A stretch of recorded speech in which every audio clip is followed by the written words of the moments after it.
Dear students, welcome to Insight Academy. Today's session is very special session. In fact, this is part number 2 of this series of analysis of history optional test paper conducted by UPSC on Sunday. I hope you have gone through the analysis of paper 1. In this session, I am going to discuss the paper 2 important trends, the pattern of questions, and how to write answers. If you are preparing for civil services with history optional, use these guidelines to write answers. You can submit your written answers to institute. Here we have created a system for our students and those who have not taken classes here. Even they can write answer, they can submit to the institute. You can call office to know the process, and I'll check all your answers personally so that you know your level of preparation, where do you stand today. So in this session, I'm going to discuss all the questions which were asked by UPSC in paper 2. That is section A from modern India, section 2 from world history, section B from world history. And this will help you in understanding the demands of question, from where questions were picked up, were these new or were these repetition. You'll have overall understanding of your history optional question paper. So let us try to get into the mind of UPSC. Let us have analysis of paper 2 of history optional. Question number 1A and question number 5, 1 and 5 always compulsory. Question number 1, question number 5, they have 5 parts each. You have to write all the 5 parts. So let us see 1A. Battle of Plassey was a skirmish while Battle of Buxar was a real war. So this question is about the comparative analysis of Battle of Plassey and Battle of Buxar. So Battle of Plassey question came earlier also. Battle of Plassey was more of a betrayal than a battle. Battle of Buxar was a hard-fought battle. It was one of the most decisive battles ever fought. So this is a very straight question about military significance of Battle of Plassey and military significance of Battle of Buxar. In Battle of Plassey, start with the intro. This was fought between the forces of Nawab Siraj-ud-Dowlah of Bengal and English forces led by Robert Clive. If you know the date, put date 23rd June 1757. Don't write dates if you are not 100% sure. 22nd October 1764. Write dates, try to be as precise as possible, but ensure that you do not end up committing mistake, because a wrong fact will ruin impression completely. How many soldiers were killed from English side? 65. How many were lost on Indian side? 500. What was the strength of Nawab's army? More than 62,000. The outcome of Battle of Plassey was decided through treachery. K. M. Panikar said the Nawab of Bengal was sold to Clive by bankers of Bengal. So it was conspiracy that decided outcome. It was not at all hard-fought battle, because only few commanders of Nawab Siraj-ud-Dowlah, Mir Madan Mohan Lal, fought honestly. Battle of Buxar was very different. More than 2,000 were lost on Indian side. 847 men were lost by company side. Both sides fought hard. Nobody knew what was going to be the outcome till the very last. Hector Munro's leadership held the day. It was the leadership of Major Hector Munro that turned the battle on the side of English company, and company was victorious. So write about the role of treachery in Battle of Plassey, role of military skills, leadership, maneuverings, weapons, all those things in Battle of Buxar. That is why Battle of Buxar was one of the most decisive battles ever fought. Both sides were determined to have a favorable outcome. So use facts here, because if you don't write facts, your answer will be just like a story. In answer, you have to put fact, whether this is a GS answer or this is optional answer. Data is necessary. Treaty of Amritsar 1809 was significant for its immediate as well as potential effects. Who were the signatories to this treaty? This treaty was signed between Maharaja Ranjit Singh of Punjab and English company, Lord Minto. Lord Minto first was the signatory here. River Satluj was accepted as the boundary between English company, its territories, and Punjab territories. So write about maintaining status quo. This ensured that Maharaja Ranjit Singh won't look at company.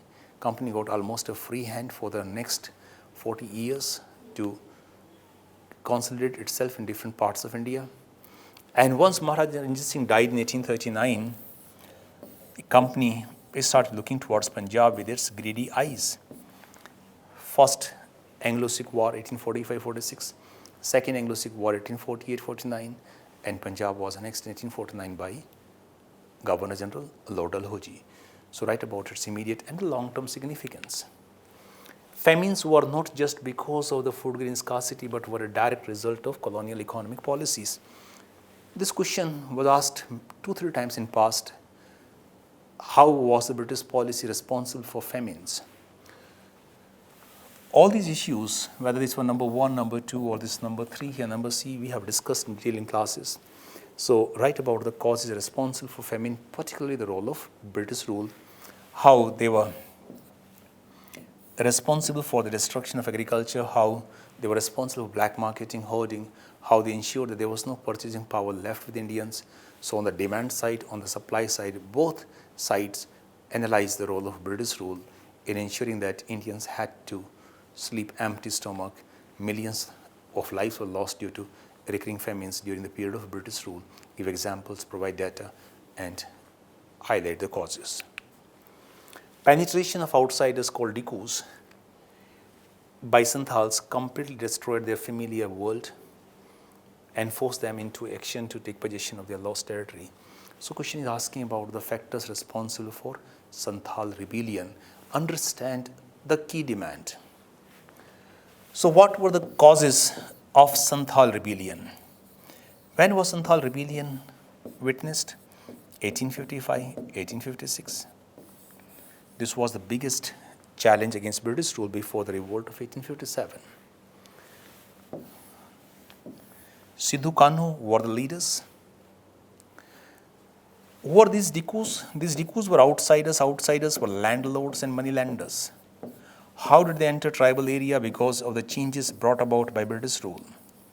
So look at the challenge, or look at the character of British rule, then link the character of British rule with the challenges being faced by tribals, how they were losing their forest rights, their land rights, they were pushed into extreme suffering through the intervention of these Dikus or exploitation by these outsiders. Discontent, and this discontent manifested itself in multiple tribal revolts and rebellions. Santhal revolt or Santhal rebellion was most important of that series. So write about the role of outsiders in exploiting tribals, in denying them their basic rights, and then 1855-56. Within the limited scope of Indian scientists, within the scope the Indian scientists could pursue original scientific research in colonial India.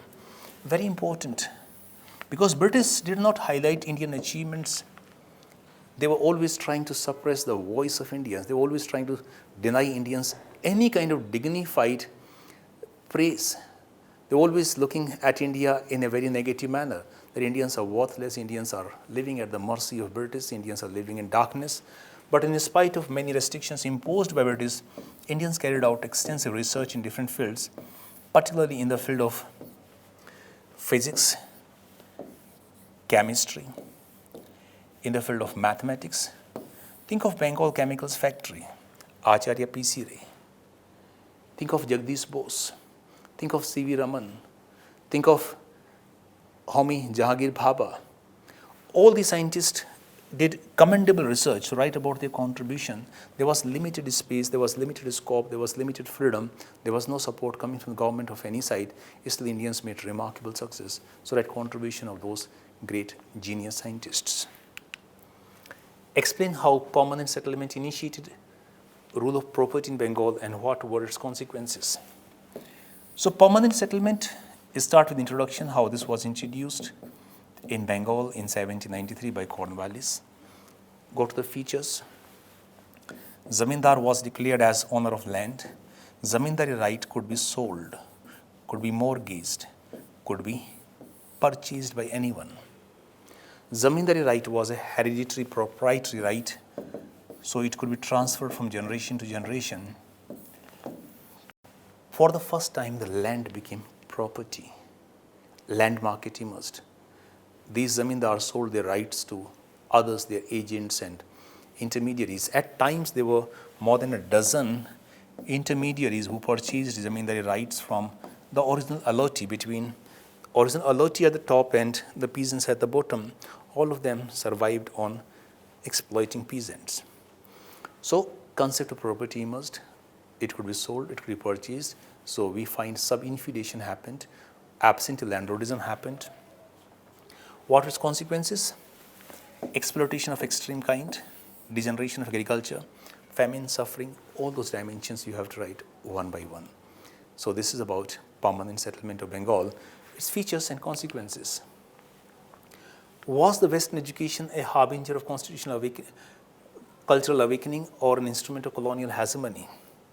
So this is a debate nowadays. Was Macaulay's education system a blessing or a curse?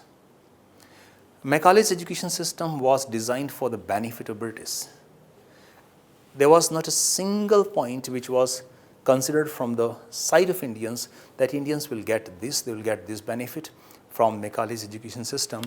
So in that context, you have to understand Western education was introduced in India to fulfill colonial objectives.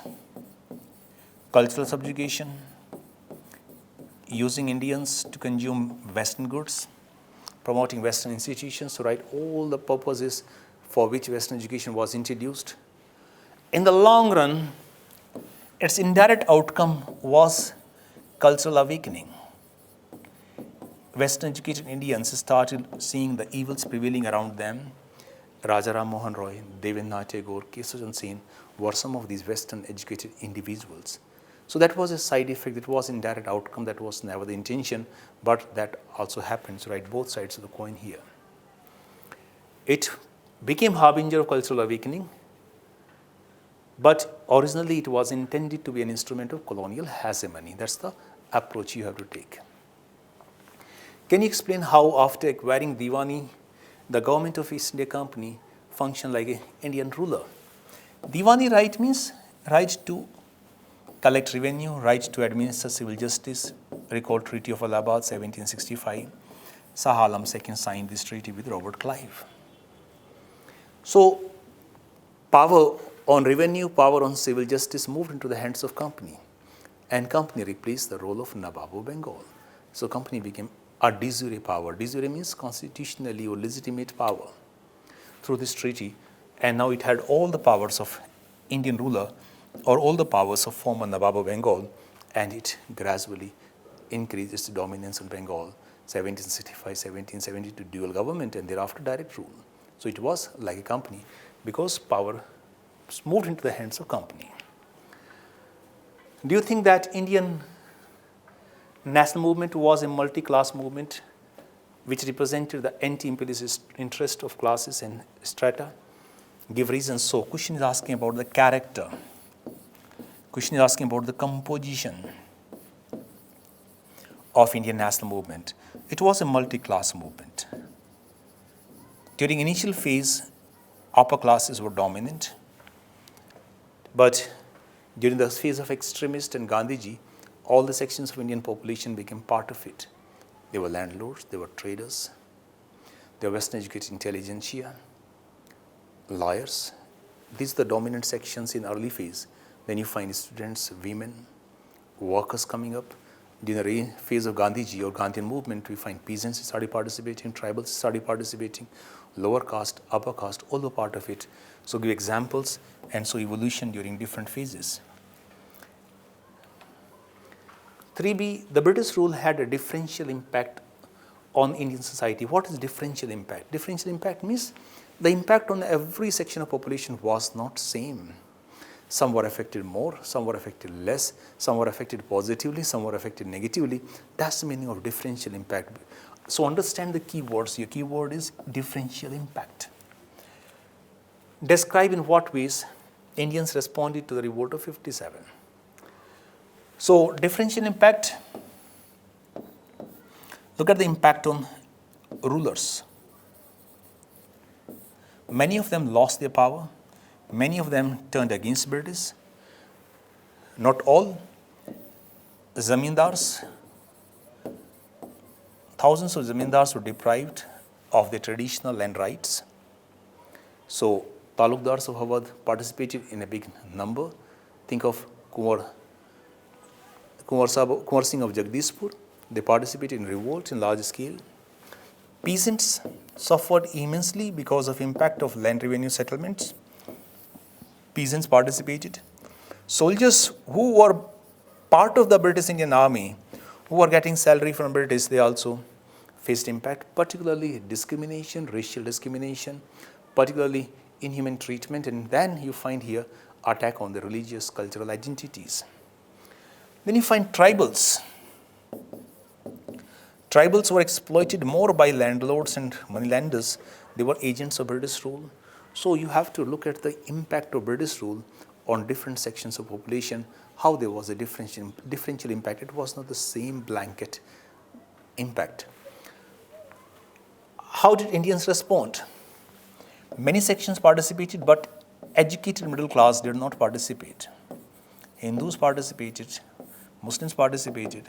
Those rulers who were getting shelter from British, those who could survive, many of them, or most of them, in fact, supported British. They worked as breakwaters in a storm.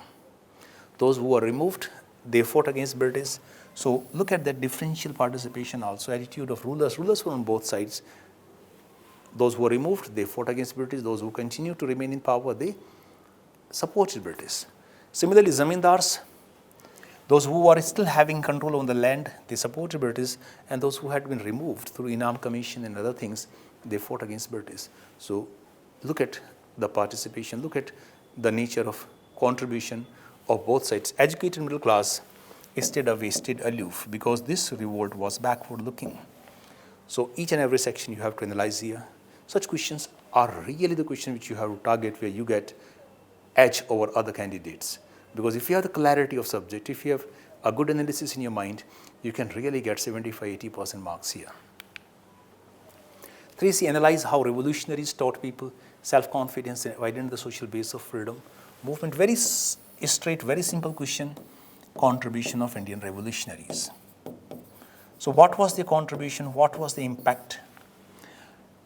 How did they widen social base? By carrying the revolutionary philosophy, nationalist philosophy into native states, by providing an alternative to Indians who were not happy with Gandhian or Congress methods. So write all those things. They enhance self-confidence by becoming martyr, by setting an example of supreme self-sacrifice in front of others, by assassinating unpopular British officials, how Anant Lakshman Kanhare assassinated Mr. Jackson, the DM of Nasik. So all these things, examples you have to pay. By attacking the institutions and individuals of British rule, they instilled a self-confidence among Indians. Give examples. Because everything you have to have example, you have to have information, data in your answer. 4A, discuss the policies and programs of early nationalists. To what extent they were able to fulfill aspirations of the people. Very simple, very direct question, has been asked many times. So what were the policy programs? What was the character? What were they trying to achieve? So first part, right, that. And second part, they say they built the foundations. They could not really build much pressure, but they built foundations deep and solid. On this foundation, superstructure could be erected by extremist Gandhiji and socialists later on, who brought the freedom to India in 1947. Question number 4B, in the light of contentions of our McMahon line, analyze the India-China relations in 1950s and 60s. Very important question, because India-China relations are always in news nowadays. So write about how October 50, China annexed Tibet, we were kept in dark. 1954, Panchshil Agreement, slogan of Hindi Chini Bhai Bhai came up. 1956, revolt in Lhasa, Chinese suppression. 1959, then Chinese did not really like when we gave shelter to the Dalai Lama. 1957-58, how they captured Aksai Chin. And then we pushed our forces to reach McMahon line. War began in October 1962. So all these things you have to write here, how we started on a very friendly note. Suspicious Chinese policies, Chinese imperialism ruined the warmth of relationship, and we had to fight a war, which did not really end on a positive note for us, but that was a good lesson. How did the popular movement help us to understand the nature of environmental crisis? So keep in mind, environment is mentioned in syllabus. We have covered the Chipko Movement. Chipko Movement was essentially a livelihood movement, but this is considered to be the most important environment movement in post-independence. So write about Chipko Movement, how there was a crisis because of development, because of violation of law, because of corruption. Movement made environment as a part of public conscience. This inspired Apiko movement in Karnataka in 1980s. So write about those things here. Rousseau's, now we move into the second section, section B, that is questions of world history. Rousseau kindled a hope which became the spirit of enlightenment. So you have to write about contribution of Jean-Jacques Rousseau, how he spread awakening among the people of France in particular, Europe and America in general. So Rousseau's philosophy you have to write, an impact of Rousseau's philosophy, how he created a revolutionary awakening. Link it to American Revolution, link it to French Revolution. The codification of French law by perhaps the most enduring achievement. So question asking about contributions or achievements of Napoleon. And after writing introduction to 25-30% about different achievements, then you write about codification of laws, how Code Napoleon formulated in 1807, having civil components, having commercial elements, having criminal components. This became a kind of guidebook for all of the world because this promoted the concept of rule of law, equality before law in all of the world. This inspired judicial system in Asia, India also, America as well as in Europe. So write about Napoleon's reforms and particularly judicial reforms of Napoleon. Engels did much more than Marx himself to popularize the ideas of Marxism. Friedrich Engels was associate of Karl Marx. They worked together. Karl Marx died earlier. Engels survived him more than a decade. And Engels edited Das Kapital, second volume, third volume, fourth volume. He lived in London. He was a rich businessman. He financed the research. He supported Karl Marx when he did not have a penny in his pocket. So Engels, being a role model, he was coming from a family of businessmen, factory owners, so his voice was taken seriously by workers as well as by the factory owners who write about Marxism and how Engels and Marx worked together. Marx died, how Engels carried forward that philosophy. Engels left a deep impact on Vladimir Lenin and others, and that linked it to Russian Revolution of 1917. Roaring 20s. Roaring 20s means 1920s when First World War ended and there was a new wave of freedom in Europe as well as in America. Positive points. It helped women to uplift themselves. So write about the new hope, rapid economic progress during early 20s, before 1929 Great Depression. Progress was witnessed in culture, music, dance, literature.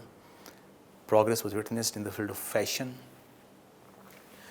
And the women became the center of attention during this period because of the change in attitude of society towards women. Women got right to vote in Britain and USA. Focus on women education, participation of women in public life was approved by Orthodox Catholic Society of Europe. So write about those things here. This is about the social dimensions of interwar period, economic dimensions of interwar period. The first Reformation Act 1832 occupies a significant place in the constitutional development of Britain.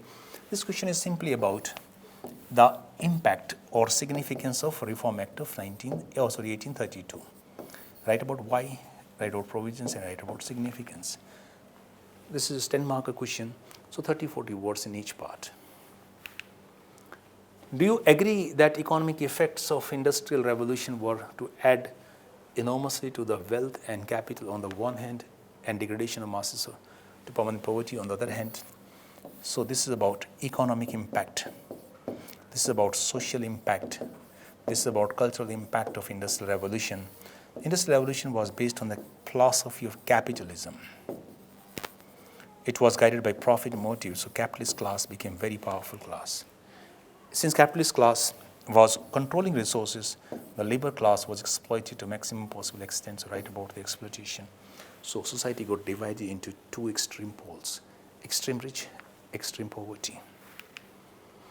Discuss how fascism was a response to post-war situation arising out of political instability, thwarted nationalist hopes and fear of the spread of communism. In simple language, question is asking about the causes or the factors responsible for the rise of fascism. All these factors, all these things we have discussed in detail. So write about the factors: role of Paris peace, national humiliation, economic crisis, fear of communism. All these factors one by one you just need to write. 6C, do you feel that Vietnamese fought the 20th century longest and bloodiest war for the liberation and integration of the country? So, causes of Vietnam War.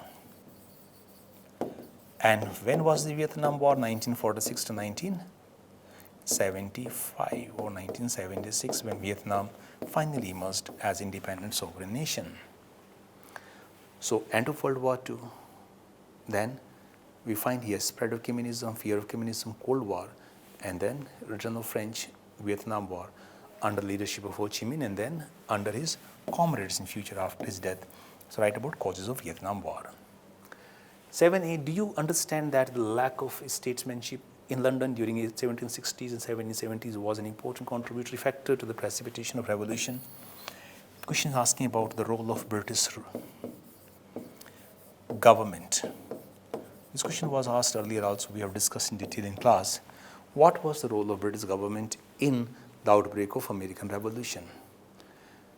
Role, because a number of taxes were imposed suddenly after 1763.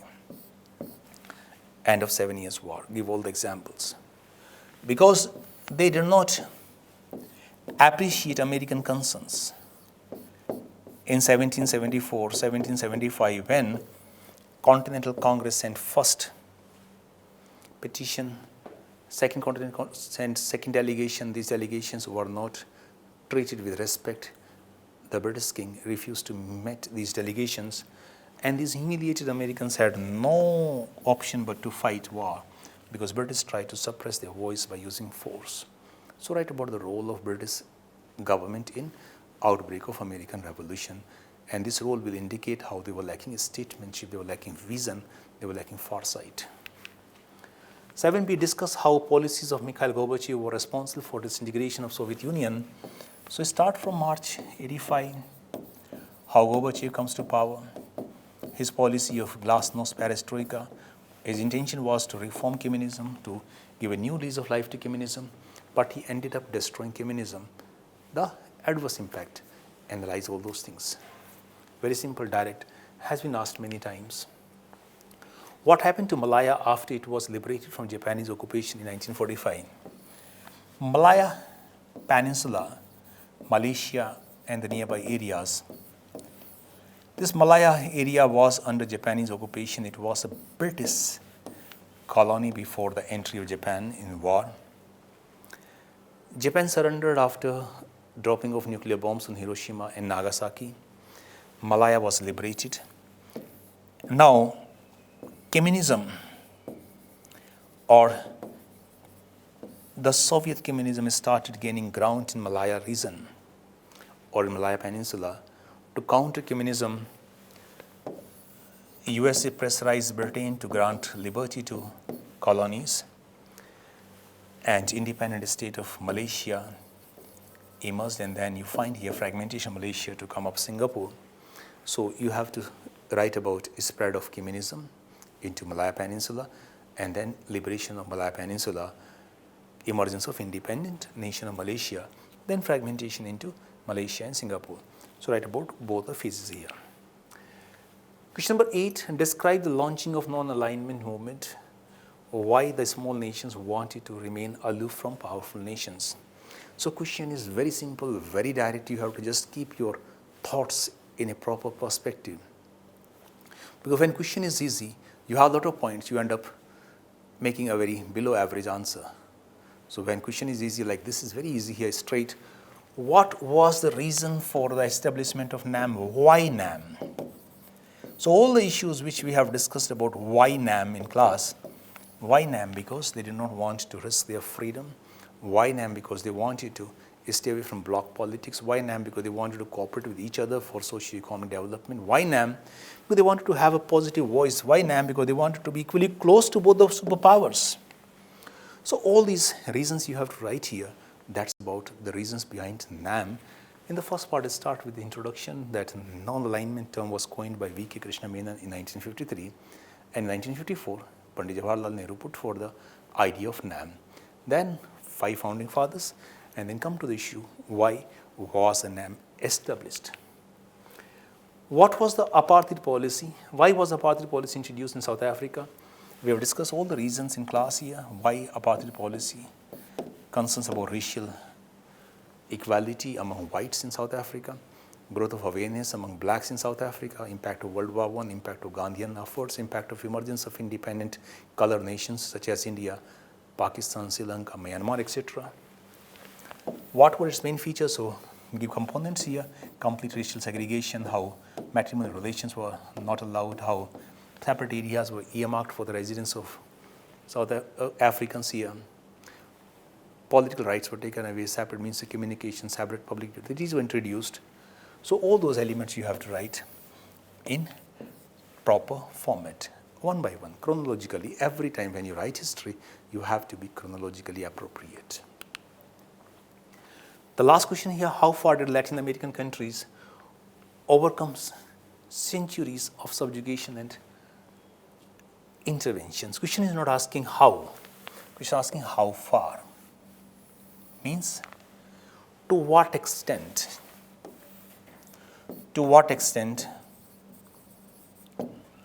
colonial legacy is still haunting the people of Latin America. Recall the factors constraining development in Latin America and Africa. So colonial legacy, militarism, lack of democracy, lack of infrastructure, then lack of awareness among people. All those elements of colonial legacy are haunting countries of Latin America even today. For the intervention, this is the intervention, initially this was intervention of Spain. Spain left, so Latin America became a part of American sphere of influence.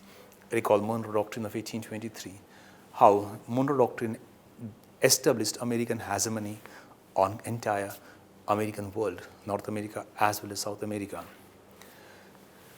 So US tried to change the regimes repeatedly, as they tried in Cuba, as they tried in Nicaragua.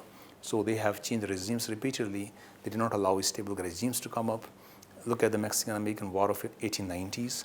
So that colonial legacy continued to haunt the people of Latin America, and that's why the level of development remained low. They remained politically, culturally unstable. So that's what you have to write. So question is not how, question is how far. So extent of colonial legacy in today's time you have to write. Always read question carefully, because few words here and there could make the answer entirely different.